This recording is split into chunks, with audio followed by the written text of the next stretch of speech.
कांग्रेस राष्ट्र का निर्माण कर रही थी कि जब सेकुलर नेशन होगा तो वो भौतिक और आर्थिक मूल्यों को पहले जगह देगा। क्या करेगा? पहले जगह देगा। धार्मिक और आध्यात्मिक मूल्य को बाद में। जब कॉम्युनल स्टेट ध्यान देना होगा, कोई सांप्रदायिक विचारधारा होगी तो वह धार्मिक और आध्यात्मिक मूल्य को पहले स्थान देगी। और जैसे सिंपल सा एक एग्जांपल आप ले लीजिए, जैसे बीजेपी है तो बीजेपी एक कॉम्युनल पार्टी है ना। उनका जो है या शिवसेना हो या जो है असदुद्दीन ओवैसी की पार्टी हो, ये एक कॉम्युनल पार्टियां हैं। तो इनके लिए क्या है कि धार्मिक मुद्दे पहले होते हैं, आर्थिक और भौतिक मुद्दे बाद में होते हैं। इसलिए आप देखिए कि भारत में भी क्या है, जीडीपी आपकी गिर रही है, नौकरी आपकी जा रही है। ऐसा क्यों हो रहा है? क्योंकि वो सरकार की प्राथमिकता का हिस्सा नहीं है। यदि कोई सांप्रदायिक विचारधारा की पार्टी होगी तो उसके लिए आध्यात्मिक और धार्मिक मूल्य पहले होंगे, न कि भौतिक और आर्थिक मूल्य पहले होंगे। एक तरफ हम लिख रहे हैं धर्म और दूसरे तरफ हम लिख रहे हैं राष्ट्र।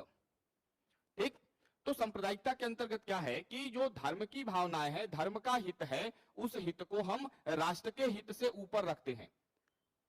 और क्योंकि एक राष्ट्र में कई धर्म के लोग हो सकते हैं, जैसे मान लीजिए यहां पर मान लो ए बी सी ये धर्म है, तो कई बार क्या होता है कि मान लो ए जो है वह बी और सी धर्म को, इनके हितों को अनदेखा करके और राष्ट्र से ऊपर वो ए समुदाय, ये धर्म के हित को क्या कर रहा है, अपने धर्म के हित को रख रहा है। और वो कई बार इसके लिए राष्ट्र को भी नुकसान हो जाए तो इसको कोई सेहत पर असर पड़ने वाला नहीं है। तो ए क्या है? ए सांप्रदायिक है। क्या है? ए सांप्रदायिक है। ए क्या है? सांप्रदायिक है। ये बहुत इंपॉर्टेंट चीज है। तो हमारे जो है स्पेशल किसी धर्म को टारगेट कर रहा है। क्या कर रहा है? टारगेट कर रहा है। और अपने समुदाय के हितों की रक्षा के लिए राष्ट्र को भी क्या कर रहा है? बलि चढ़ा दे रहा है। तो ये क्या हुआ? यहां पर सांप्रदायिक हो गया। एक इंडियन नेशनल कांग्रेस थी, कांग्रेस राष्ट्र का निर्माण कर रही थी। क्या कर रही थी? कांग्रेस राष्ट्र का निर्माण। अब देखो, इन दोनों विचारधारा ने, ये राष्ट्र का निर्माण कर रहा था, लेकिन ये दोनों विचारधाराएं राष्ट्र के ऊपर अपने अधिकारों का दावा कर रही थी। दोनों में बहुत अंतर है। एक राष्ट्र को बनाने वाला था और दूसरे ये जो दोनों थे वो राष्ट्र के ऊपर अपना दावा पेश कर रहे थे। एक राष्ट्र पर अधिकार चाहता था और एक राष्ट्र के प्रति अपना कर्तव्य निभा रहा था। अब इन दोनों ने क्या किया? इन दोनों की आइडियोलॉजी का जो बेस था, इसका बेस था मुस्लिम और इसका बेस था हिंदू। ठीक, तो ये दोनों सांप्रदायिक पार्टियां थी, सांप्रदायिक दल थे और सांप्रदायिकता की राजनीति करते थे। इनके लिए राष्ट्र से महत्वपूर्ण क्या था? धर्म था, जिसका परिणाम भारत का विभाजन हुआ। दूसरी तरफ कांग्रेस राष्ट्र निर्माण करने में लगी हुई थी। तो भारतीय राष्ट्रीय आंदोलन में सांप्रदायिकता के विकास के लिए ब्रिटिश शासन ने फूट डालो और राज करो की नीति को अपनाई। तो आप किसका समर्थन करेंगे? दो विषय है, एक तरफ सेकुलरिज्म है और दूसरी तरफ कम्युनिज्म है। तो सांप्रदायिकता क्या है? एक समस्या है, समाधान नहीं है, ये नोट कर लीजिएगा। और दुनिया के किसी भी देश का भला सांप्रदायिकता की वजह से न हुआ है और ना ही निकट भविष्य में होने की दूर दूर तक कोई संभावना है।